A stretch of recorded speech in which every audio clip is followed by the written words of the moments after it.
Добар ден, почитувани гледачи, го следите најновото издание на емисијата Огледало на здравјето. Овој период е време на алергии. По тој повод денеска ќе говориме токму на оваа тема, а со нас во студиото е доктор Камелија Бушлетич, пулмоалерголог од клиничката болница Аџи Бадем Систина. Докторке, добре ни дојдовте. Добро ве најдов. За почеток ќе може да ни објасните која е причината зашто се јавуваат алергиите, на што се тие последица? Алергијата е едно од најчестите заболувања во овој момент, која настанува кога нашиот одбрамен механизам не успева да ги препознае работите кои што нормално не се за него опасни и како резултат на тоа се јавуваат најразновидни манифестации кои што ние ги викаме сите со едно заедничко име алергии. Бројот на луѓе кои што имаат алергија е во пораст. Зошто е тоа така, на што се должи тоа? Ова е многу интересно прашање, меѓутоа бара многу време да се објасни. Во основа е промената на начинот на живење. Ние сите денеска сакаме да бидеме дел од еден современ начин на живење, што значи секој од нас сака да вози ауто. Тоа значи огромно загадување на воздухот, особено оние кои што возат аута на дизел. Понатаму, живењето во градската средина, користењето на многу антибиотска терапија, јаки дезинфекциони средства, начинот на исхрана, се помалку внесување на свежо овошје и зеленчук, се прави да денеска бројот на алергиите и како е во огромен пораст. Значи, модерниот начин на живење пред се, можеме да заклучиме? Модерниот начин на живење не менува и нас. Ние менуваме во голема мерка природата и тоа е причината да она ни враќа на тој начин да се повеќе, се поголем број на алергиите околу нас. Кои состојки најчесто предизвикуваат алергија? Буквално се што е околу нас може да предизвика алергија. Најчести се и во подем алергиите на полен. Значи, тоа се дел од оние алергени кои што се наоѓаат во воздухот, така наречени аероалергени, кои можат да бидат од дрвата полен, полен од тревата, од разни цвеќиња, корови кои што се околу нас. Во пораст се алергиите и на храна, а исто така и на оние домашни паразити кои што живеат во домашната прашина, така наречените дерматофагоиди. Меѓутоа, тука се и влакната на домашните миленичиња и многу лекови кои што во голема мера денеска ги користиме како дел од нашето секојдневие. Да. Кои симптоми укажуваат на тоа дека можеби еден човек има алергија, која што ќе забележи треба да побара помош од доктор? Локализацијата на алергијата ги одредува симптомите на алергијата. Да. Значи, делот од целата кожа, која што директно доаѓа во контакт со овие алергени, може да биде со една алергиска реакција која би одела со црвенило, појава на разни флеки, како брунчиње, народно би го кажала, чешање по телото.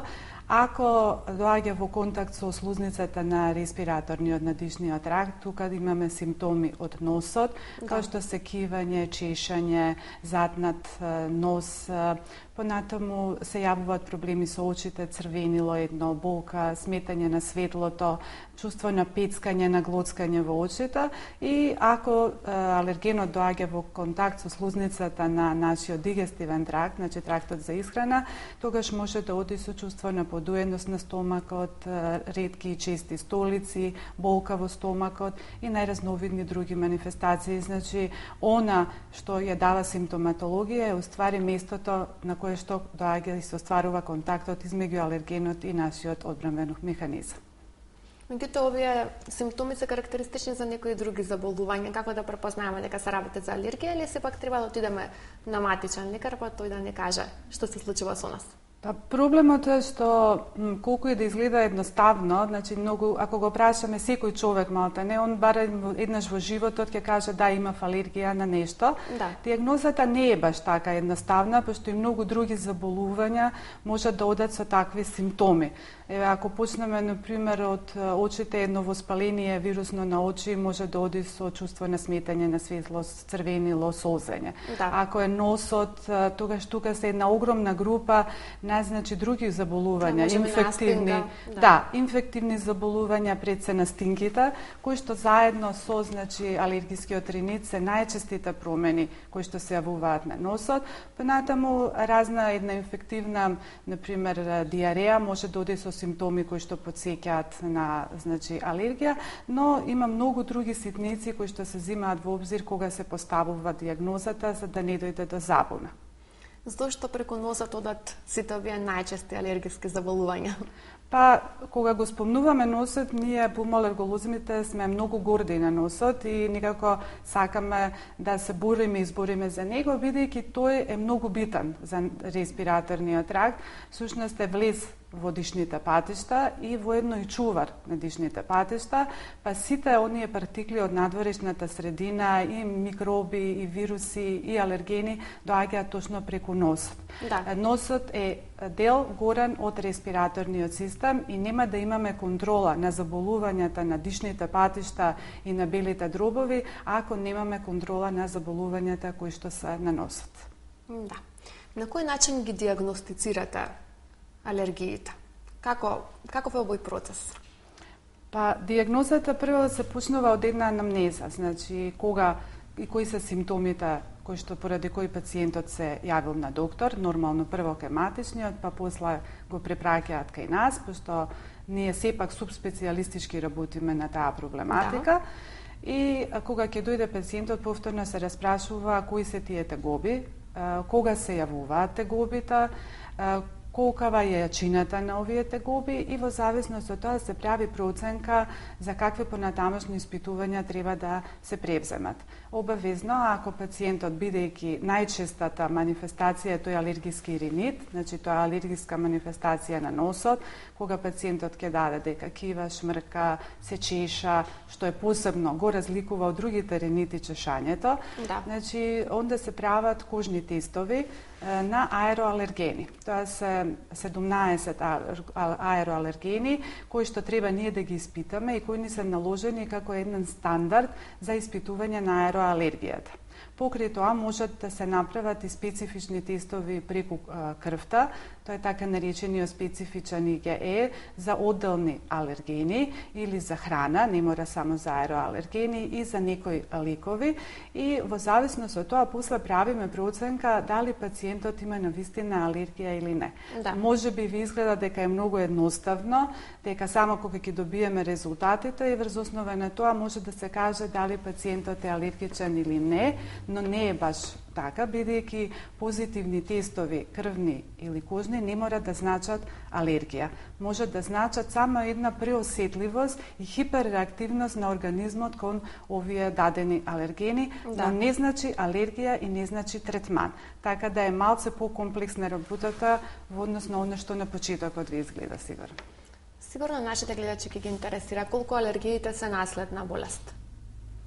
Па, знаете, кога последниве 50 години стана еден драстичен пораст на алергиските заболувања, бидејќи толку многу за краток време поразна, например во Велика Британија од пред само 50 години беше порано секој 8 жител да има некој алергиско заболување. Да. За само 50 години веќе секој второ дете во Велика Британија има некоја алергиско заболување, а секој трет возрасен човек.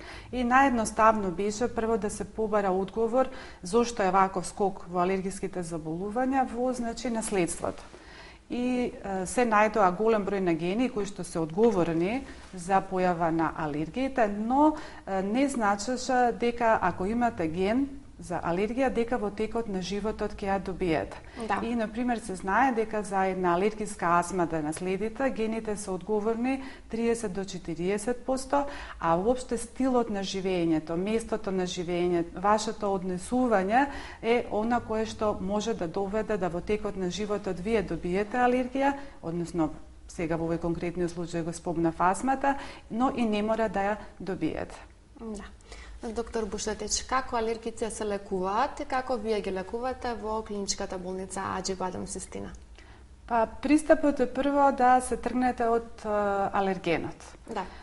Кога се работи за некоја химикалија, например на работно место, тоа е и едноставно, но кога се работи за алергии кои што се во воздухот, е многу тешко да тоа го спроведете. Во однос на овој дел е да се тргнете во периодот, ако се збориме за аероалергии, да. Значи на што сте алергични предодредува кој период од годината не треба да излегувате надвор, нормално ако тоа е можно, и повеќе се препорачува да престојувате во соба во која што има air condition, бидејќи сите air condition нови имаат филтри за полен и на тој начин тоа станува во самиот филтер, а многу помалку влегува во просторијата во која што сте. Понатаму, ако се работи за таа домашна прашина, има специјални постелнини, бидејќи тие живеат најмногу паразити во душекот и во перницата, кои го спречуваат контактот измеѓу пациентот и алергенот.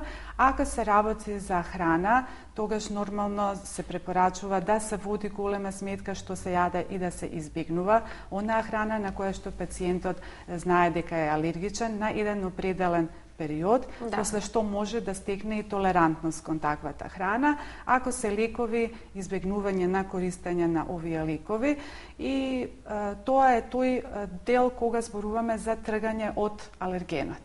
Наредно е медикаментозен третман, кој што е еден симптоматски третман. Значи, зависно од тоа какви ви се симптомите, на кој орган се и колку се јаки, се одредува која медикаментозна терапија би се применила. И тука имаме разлики, затоа што зависи дали алергијата е во текот на целата година или е сезонска алергија, така да тие медикаментозни третмани се даваат само во оној дел кога е сезоната на алергенот кој што ви прави мака. Да. Меѓутоа, кога зборуваме, пациентите знаат и сами, едни од најчесто даваните лекови овие медикаментозни се тие пумпици за нос, и чим се подобрат, пациентите знаат да ги прекинат и се разочаруваат после тоа, бидејќи после некој ден повторно им се јавуваат симптомите. Не треба да се разочаруваат, затоа што тоа се точно лекови кои што делуваат само на отстранување на симптомите и додека го примаат лекот, симптомите ќе исчезнат. Да, се под контрола. После ден-два од престанок на примањето на медикаментите, повторно ќе се јават симптомите. Значи, тој не е еден траен третман и единствено нешто кое што може да помогне да се смени природниот тек на болест.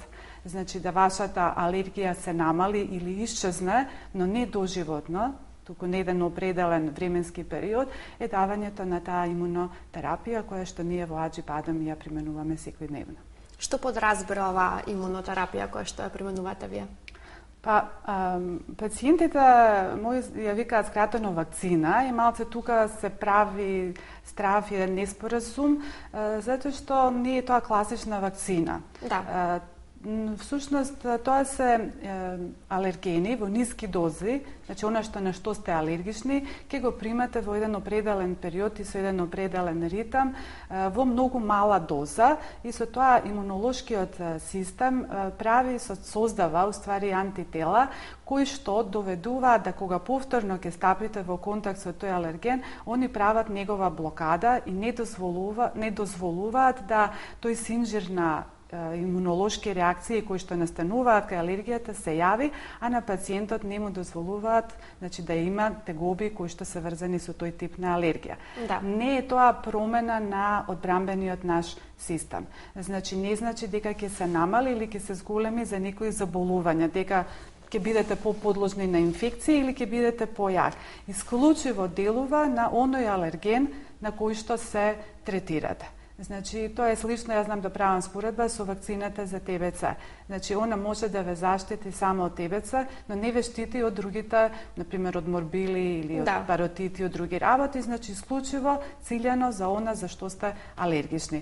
Но не за секој алерген. Претежно се неколку алергени, значи тоа се аероалергени на кои што се прави таква имунотерапија и која може... Колку време се спроведува оваа терапија?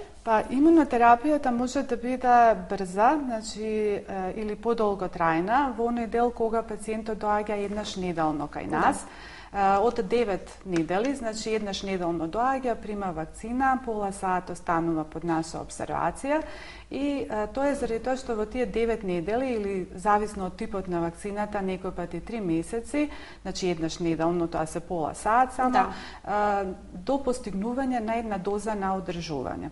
Кога ќе ја постигне дозата на одржувањето, пациентот доаѓа еднаш месечно, најкратко 3 години. Изгледа долг овој период и навистина е долг, меѓутоа ефектот што го има пациентот е огромен и огромно е задоволството кога ќе ве се јават пациентите задоволни дека можат слободно да излезат, поготово е сега 1 мај ни доаѓа надвор и да седат во природа без да имаат никакви тегоби. Да прошетаат каде сакаат. Точно, да седнат каде сакаат, да прошетаат каде сакаат, да возат мотор, што е многу битно на младите, да се осеќаат убаво, затоа што оние пациенти кои што имаат јаки алергии, кај нив со тек на време може да дојде до една социјална изолација заради бурни симптоми, постојано кивање, чешење на очите, кожни манифестации, они знаат да се повлечат од секојдневниот живот и она дружење и овие ефекти се и такако од огромно значење и она што посебно дава предност имунотерапијата, да ако реагира пациентот, бидејќи тоа е една склоност на организмот, не се шири алергијата и према други работи. Значи, она на што сте биле останува само на тоа и кај 1/4 на пациенти може да се јави алергиска астма. Имунотерапијата спречува да кај алергичните пациенти ние со тек на време станат и астматичари. Колку чини оваа имунотерапија? Па, ова е добро прашање. Значи, од прилика на годишно ниво чини околу 300 евра, тоа се 18.000 денари. И меѓутоа на запад, поготово енглезите се многу прецизни во правењето на присметките, колку е бенефитот на пациентот и цената на чинењето. И они имаат во однос на тие присметки направено дека цената на чинење на имунотерапијата во однос на медикаментозната терапија кај пациентите кога се работи за директните медицински трошоци, тоа значи поставување на дијагноза, користење на лекови секојдневно, се исти по цена на чинење. Но во однос на тие индиректни трошкови, а тоа значи отсуство од работа, пореметување на живот на пациентот, отсуство од школа, пошто морам да кажам дека ринитот алергиски е на прво место причина за отсуство на луѓето од работното место и на децата од школа и исто така во смисла на индиректни трошкови од други заболувања кои што одат пропретно со овие алергии, тогаш значи исплатливоста на вакцината и такако е голема во однос на медикаментозната терапија. Значи е оправдана всушност. Оправдана, но сепак треба да се правилно процени, да се постави добра дијагноза, да се направи баланс што ќе добие пациентот, пошто сепак чини и долго трае, но ефектот и задоволството кое што го имаат после тоа е огромен. Доктор, ке се почесто се диагностицираат алергии кај постари лица, кој е највозрастниот ваш пациент кај кој сте откриле присуство на алергија? Алергијата е повише карактеристика за младата возраст, но веќе тоа не е случај, нема старост за алергиска манифестација. Не се толку чести, се многу поретки за да баш почне некој на 60 години за прв пат да има алергија, но нема правило никакво. Најстариот пациент кој што јас сум го диагностицирала е 65 години. Може би причина за ова што за кај повозрасен човек не се размислува дека може би проблемите кои што ги има се алергиски и заради уште еден ринит поготово, значи едно заболување кое што многу е слично по симптомите, значи чешање нема, значи само за алергиите, но кивањето, затнат нос, за возрастната популација, тој е така наречениот сенилен ринит. Ринит кој што се јавува кај повозрастни пациенти. Па често пати, по тоа дека му тече носот, а тоа е од годините, имате ринит кој што се јавува кај возрастни, а уствари пациентот има алергија. И колку е важно навреме да се диагностицираат алергиите? Па многу е важно навреме да се диагностицираат, затоа што алергијата не застанува. Значи, еднаш кога ќе се јави, она сама од себе не може да помине, значи она прогредира, се влошуваат симптомите и колку порано се диагностицира, толку помалце може пациентот би имал компликации од неја, спречуваме да се шири на други алергени и можноста да прима имунотерапија е многу поголема ако пациентот е алергичен само на една работа, а не да се работи за една хиперсензибилизирана особа која што е алергична на многу работи. Тогаш е потешко, значи за пациентот. Ние во секој случај ќе помогнеме, затоа сме и тука, но пациентот ќе има повеќе проблеми. Доктор Бушлетилич, за крај на вашето гостување во нашата емисија Огледало на здравјето, дали би сакале да опатите еден совет до гледачите кои што нас следат во моментот? Па, секако, значи, да здраво живеат, колку да значи сакаме да бидеме современи, сепак од традиционалниот начин на живење, на исхрана, внесувањето на спортските активности во секојдневниот живот, рационалното користење на моторните возила, кое што и такако во голема мера веќе Западот го прифаќа, да ни бидат водичи во секојдневниот живот, да засадуваме повеќе растенија, затоа што ќе имаме почист воздух, кој што исто така е битен за да се бориме против алергиите и да водиме голема сметка додека сме, поготово женската популација, како се храниме, поготово во нашиот репродуктивен период и да избегнуваме да пушиме цигари. Затоа што сето тоа може да се одрази и на нас, но и на нашите деца, дури и до трета генерација. Ви благодарам многу за тоа што одвоивте време и бевте дел од нашата емисија. Ви благодарам и на вас. Ние, драги гледачи, продолжуваме понатаму. Останете со нас.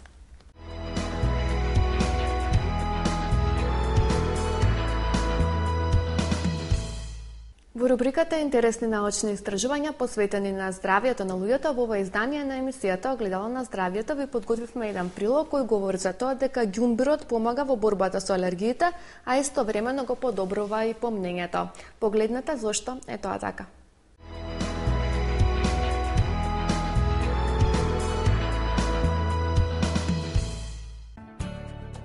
Ѓумбирот помага во намалување на симптомите предизвикани од алергии, покажаа истражувањата.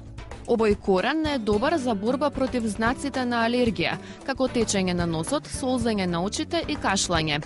Се препорачува да направите напиток од топла вода, лимон, мед и ѓумбир, кој ќе ви ја смири слузницата и ќе ги ублажи несаканите симптоми кои ги предизвикуваат алергиите. Ѓумбирот исто така го подобрува и помнењето.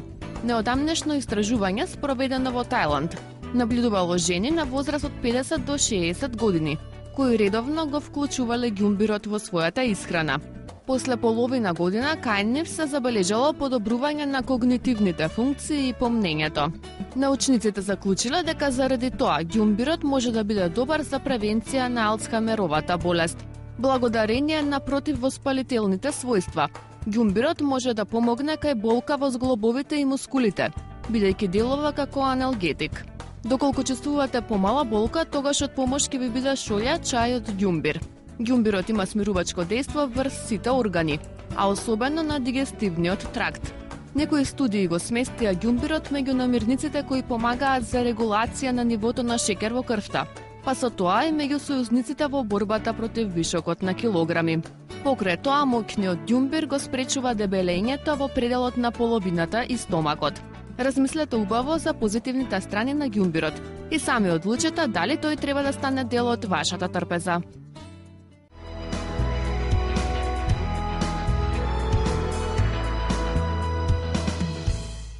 За крај, почитувани гледачи, да ве подсетиме дека на нашата имейл адреса alsa.health@alsa.m.tv може да испраќате здравствени теми од ваш интерес и ние ќе говориме токму на нив. Ви посакувам убава и пријатна работна недела и се разбира да бидете во добро здравје. Ние се гледаме за 7 дена. До тогаш, довидување.